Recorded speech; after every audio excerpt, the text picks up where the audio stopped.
mga madi, mga ka-idol. Ayan, happy fiesta, barangay na Putyukan. So yun, nandiyan si Tito. Kagabi pa siya actually nandito. So ayan, may mga dumating din na taga-Rawis. So, hi sa inyo. Hi Kuya Buyet. Ayan, si Kuya Buyet, tsaka si Ma'am, ayan, at saka si Ate Bibi. So yun, enjoy kayo dyan guys. Kuha lang kayo ng food. Ay, nagyaya siguro sa kanya yung handa. So actually guys, birthday ko din. So di ako naghahanda kasi namimiss pa lang ako dito. Wala kasi akong panghanda. Kawawa naman. Karot. So yun.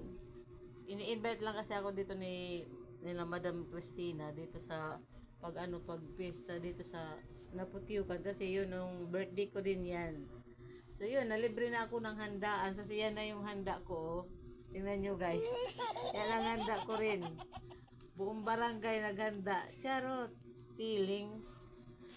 So, yun lang kasi guys. Dito may dumating din pala ng mga bisita. Oh, sila Kapitan. Andito yung grupo ni Kapitan. Actually, kagabi pa din sila dito sa Naputiukan. Ayan.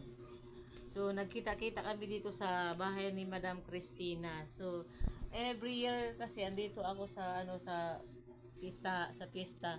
Birthday ko 'yan, pero hindi ako naghahanda. Ako si Rap Rap. Pinipicturean ako, binibidyo ko naman siya. So, you know guys, libre na yung handa ko sa birthday, sa pista na lang. Pista ng ng barangay na Putyukan, nandito ako, namiesta lang din. Parang ordinary lang din naman yung birthday ko. Wala naman ganap.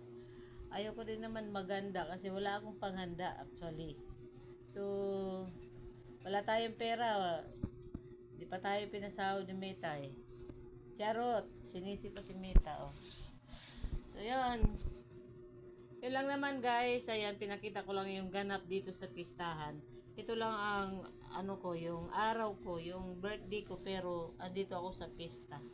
Wala tayo pang handa eh. So, yan na lang yung handa ko oh. 'Di ba? Marami pa. Wala tayong datong para panghanda. Bawi na lang next time, baka sumahod tayo ng malaki.